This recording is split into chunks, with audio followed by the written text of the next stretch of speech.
Happy Mother's Day! So, gagawa tayo ng question and answer kasama ang aking mood Raquels. Hindi niya alam to, bigla lang ako umakyat sa kwarto niya. Paiba naman. So, mafe-feeling ano tayo, Gonzaga sister. Pero wala akong sister, ako lang. So, feeling lang. Inanay ko na nag-lipstick pa.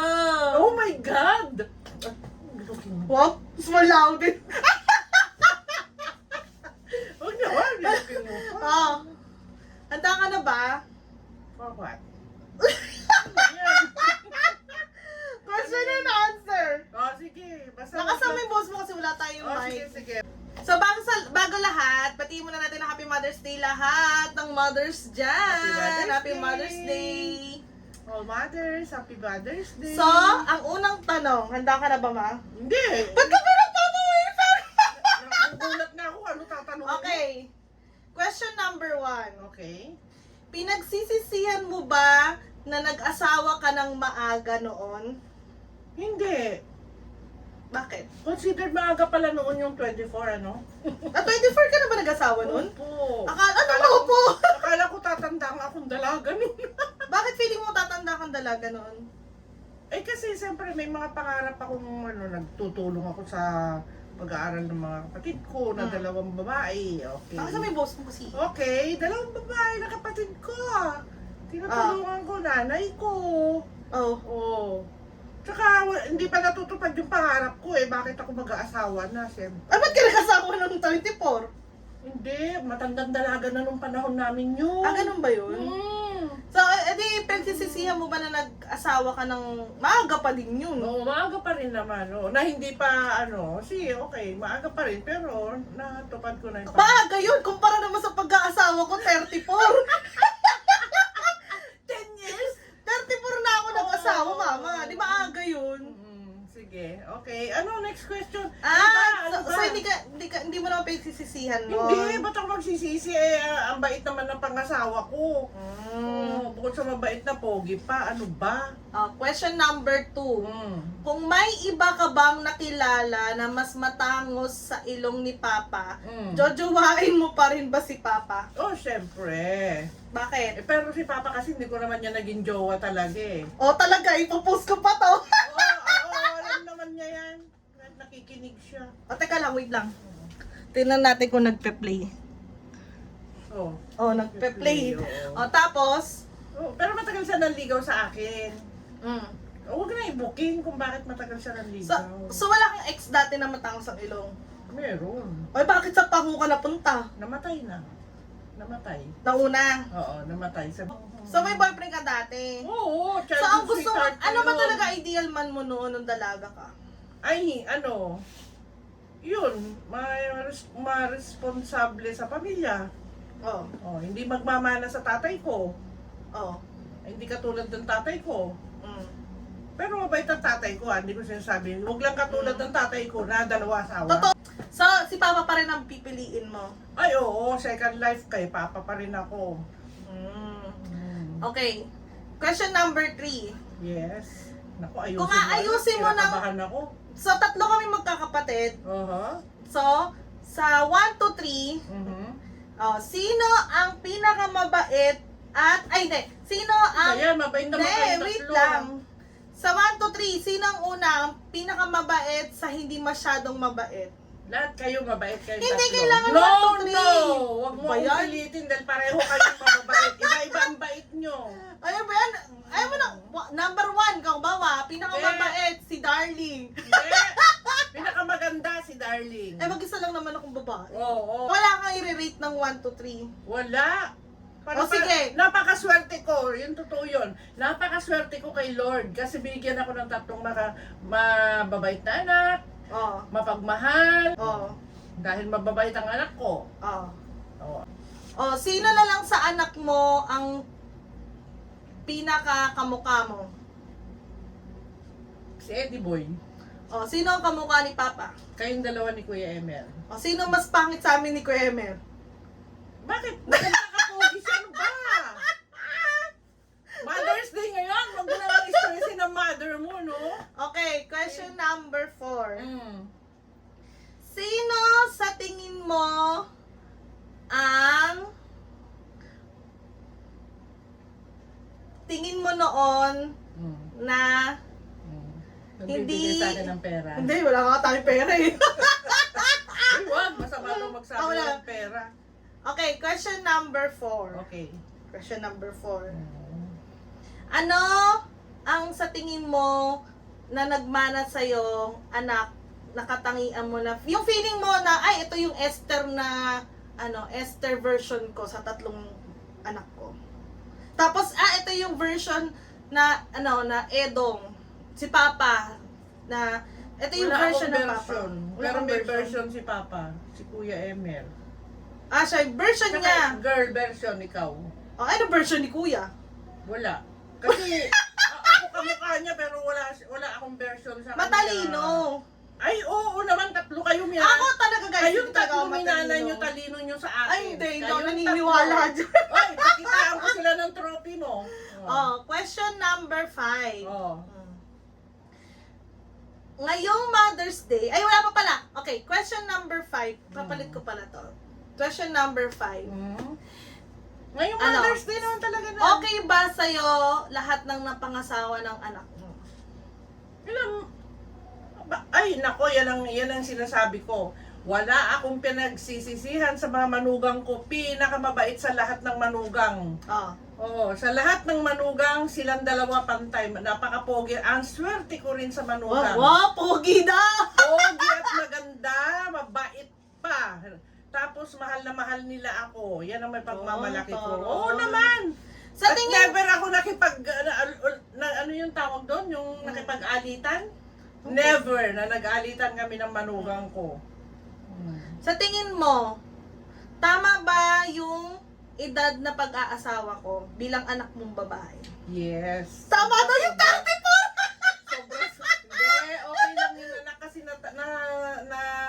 nagpaka-edad ka man ng ganyan, natupad naman yung pangarap mo Oo. at nakapag-asawa ka ng tama. So, okay lang sa'yo na nag-asawa kong 34? Hindi ba, kasi, kumbaga sa'yo na let go muna ba yun na mag-aasawa na oo, tong anak? oo naman. Matagal ka na nga namin pinag-asawa. Ngayong Mother's Day, anong gusto mong sabihin sa Esther noon na bata? Bawa nakita mo nakita mo yung sarili mo noon. Anong gusto mong sabihin sa kanya nung bata ka? Ay nako, Esther. Congratulations kasi napakalakas ang loob mo. Napakabait mong bata noon, mabait ka pa rin ngayon. Hindi ka naimot noon, Ano yung naimot? madamot. Ah. Sa Ilocano naimot. Hindi ka naimot noon at hanggang ngayon hindi ka pa rin naimot. Tapos matulungin ka. Maawain ka, mabait ka. Ano sasabihin mo sa kanya At Esther, noon na kamusta na anong ngayon na Esther ka na ngayon na matanda na na-reach ay hindi ko alam kung ano to. Sige.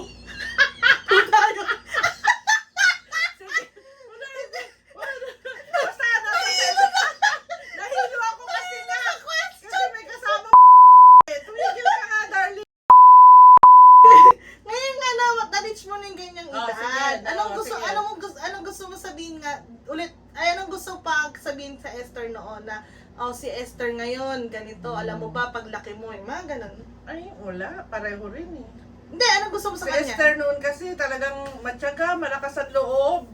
Sa gusto mo sabihin na, Esther, Esther, alam mo ba ngayon? alam mo ba ngayon na matanda ka na? Ingat-ingatan mo sarili mo, hindi ka na kasing lakas nung araw. Oh, yun lang. Yun lang? At marami ka pang mararating. Ay, wow. Pag iningatan mo ang sarili mo, lahat ng ambisyon mo, pupuntahan mo kung iingatan mo sarili mo, okay? Sige, makinig ka, Esther. Ngayon naman, anong gusto mong sabihin kay sa mother mo? Ngayon, Ay, Happy mother Mother's ko? Day. Diyos ko, gusto mo akong paiyakin kanina, mother ko pa iniyakan. Hindi, sabi mo, Happy Mother's Day. Anong gusto mo? Kanina ako pa iniyakan si mother. Sabi mo, Happy Mother's Day. Anong gusto mong sabihin kay mama? Okay, mamang. Salamat. Kasi kahit na niloko tayo, ka pala, dahil hindi naman ako niloko ni Papang pinag-aral din naman niya ako. Kahit na kinaliwa ka ni Papang, hindi mo kami iniwan, mga kapatid ko, kita mo, pinaiyak mo ulit. Sabi mo, Mamang, salamat naman ako sa iyo yung binti mo. Salamat at kaya maganda ang kinabukasan namin kasi ikaw din lang yung ating model noon. Naiiyak ako kasi namimiss kita, Mama. Alam niyo ba't siya naiiyak? Kasi naglagay na siya ng kung ano-ano sa mukha niya. Napupunta na sa mata! Hindi. Namimiss ko talaga si Mamang. Talaga Tsaka kay siya. nanay na rin, si nanay. Namimiss din kita, nanay, kasi kumbaga sa whole of my life, 3/4 nga nakapiling ko si nanay. Kaya mahal na mahal din kita, nanay. Happy Mother's Day. Happy Mother's Day, Mamang.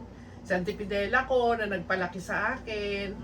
Hanggang nag-asawa ko, binaby pa rin niya ako. Happy Mother's Day, Auntie Fidela. Ikaw ang parang nanay ko rin, tunay na nanay, ganun. Kasi magkapatid nga kayo ni Mamang. Question number 6. Gusto mo pa ng tissue? Baka tumaas ang views natin neto, ha? Sabi ko lang kapag pinaiyak mo ako Question number 6. Ngayon may asawa na ako at ano yan? Sana Lord, na magka-baby na ako. Ano advice mo sa akin na ngayon na may asawa na ako? Kasi for sure, kumbaga, matagal na panahon nyo ako naging naging anak na walang asawa Bunso. Imagine niyo 34 years bago ako mag-asawa. So ano magiging advice mo kapag nagkaroon na ako ng sariling anak? Ay, naku darling. Kung tutuusin nga, hindi na kailangan advice ka. Andiyan ka na Okay ka na Okay ka. No Hindi need. bilang mother. Oo, ganun. bilang mother. Sana mapalaki mo rin yung mga anak mo tulad ng pagpapalaki namin ni Papa sa inyo. Kayo ni Oji. Sana ganun din. Pero wala naman ako mabait si Oji. Mabait ka rin.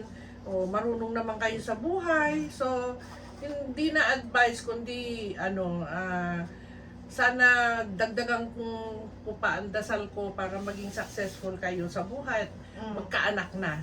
Okay? Magkaanak na kayo. In Jesus' name. Pero Amen! kailangan matupad muna lahat ng pangarap bago pasukin nyo na yung magkaanak. Kasi once na may anak kayo, hindi nyo na mapuntahan yung mga gusto nyong puntahan dahil may baby. Kailangan lumaki rin siya na katulad nyo. Ganun. Sige. O di kayo dalhin natin siya. Mag-travel tayo. Guys, magtitisyo muna siya. Naiyak ako kay Mama nga. Last Kay Nanay question. tsaka kay Auntie Fidela. Last question. Ano yung pinaka part na bilang nanay ka na noon ng 3 anak? Ano yung pinaka mahirap na part na naging nanay ka? Kung naging nanay ka rin. Pinakamahirap na part. Oo, pinakamahirap na part noon yung naoperahan ako. Tapos 3 na kami noon. 3 na kayo, nag-aaral kayo na habang hindi pa ako inooperahan, hindi masakit kasi tinanggalan nga ako ng gallbladder. So, habang hindi sumasakit, naka-confine ako sa ospital, naglalaba ako sa ospital ng damit nyo. Tapos iuwi ni Papa para isampay. Tapos, kayong 3 nag-aaral. Walang magluluto ng pagkain nyo, walang mag-aasikaso sa inyo. Pero buti na lang, na rin kami noon. Marunong Kumbaga, na bata kayo. pa lang kami, marunong na rin kami. Marunong, oo. Ayun ang maganda, magsaing. trinain ko kayo. Yun ang may advice ko sa inyo, dapat mga anak nyo. Kasi ikaw noon grade 1, pero marunong ka na magsaing sa rice cooker. Marunong ka na magluto ng hotdog. So, yun yung pinaka sa tingin mo sa buong part ng pagiging nanay mo. Ang hirap, yung ma-confine ka na may sakit ka. May tapos sakit. Tabi-tabi naman. naghahanap buhay yung papa nyo. Tapos pagkatapos niya maghanap buhay, dadali niya yung marumi sa ospital na hinumad yung uniform, doon ko lalaban. So, bilang nanay, anong ma-advise mo sa mga couples, bagong kasal, magkakapamilya? Ano yung pinaka-advice na may bibigay mo na sa tingin mo magiging magiging makabuluhan, sa tingin mo na na maibibigay mo sa alangan? Baka ulit-ulit tayo, guys. Kung ano magiging bigay mo Ayun na, kayo, yung mga gustong pumasok ng pag-aasawa, ganon. Kailangan buo na yung plano, buo na yung loob, at natural lang na may misunderstanding ang mag-asawa, pero pagkatapos noon dapat pag-usapan o kung talaga nagmamahalan kayo, kalimutan agad dahil mamayang gabi, magkatabi kayo ulit. So, wag na wag sasaktan ng asawa sa mga, oo, yun ang sinasabi ko lagi. din sa Physically mga, and emotionally. yes, kasi, English. oo, kasi once na sinaktan mo asawa mo, tapos mamayang gabi, halik-halikan mo, aba, anong klase yun? Kasi never ako sinaktan ng asawa ko, hindi ko na-experience. Pero alam nyo guys, isa sa mga naalala ko advice ni mama, ewan kung natatandaan mo to ma, sabi mo, kahit anong pag-aaway nyo, bawa, di naman bugbugan pero yung, bawa, may argument kayo na nagsagutan lang, or naiinis ka ganyan, or galit ka, wag na wag mong gugutumin yung asawa mo. Yung, sabi mo nun, di ba dati? Wag mo, ipaganda mo pa rin, natural pa rin. ipaghahanda. Parang baliwala yung away nyo. Diba yung Diba, sabi mo? nagsagutan kayo ngayon. Tapos pag umalis, pagdating, nakahanda pa rin yung pagkain niya. Ganun yun. So yun lang yung naalala ko. Para wala na, kahit wala na yung sorry, at understood na yun na okay na kayo ulit, ganun yun. Pero asawa ko naman nun, kasalanan ko't hindi siya pa rin ang nagsusorry. So, yun lang guys. Kasi mabait talaga. Maiksi lang yung ating Ay, maiksi daw Q&A. O, di ba kakaiba? Nabigla ako talaga. Syempre, pinaiyak pa alam ka ako. naman, kailangan na kahit sinong mother pwedeng i-interviewin. Mother's Day. Kaya guys, itry nyo mag-interview din sa nanay nyo. Parang out of nowhere, bigla lang kayong kakatok sa kwarto, tapos magkagano question Kaya and nga answer nakakagulat kayo. O, di ba nabura niya yung mga kularete niya sa mukha niya. Guys, sa lipstick pa to guys. Kasi marami akong ritual sa mukha. Siyempre pa, yun pa, isang tip. Oo. Kasi para hindi kayo tumanda kaagad, kailangan may rituals din sa mukha. Kumbaga, kahit matanda na, kailangan may alagaan mo din ang skin mo, gano'n. Hindi yung hindi na kasi mangot. Kailangan masayahin ka para laging bata ang tingin sa'yo. So, yun lang guys. Sana nag-enjoy kayo sa Q&A at sana i-Q&A nyo rin yung mga magulang nyo kung gusto nyo out of nowhere, di ba? Kaya nga, nakakagulat naman. Happy Mother's Day! Happy Mother's Day! Bye! Happy Mother's Day, Ma! God bless! Happy Mother's Day! Thank you!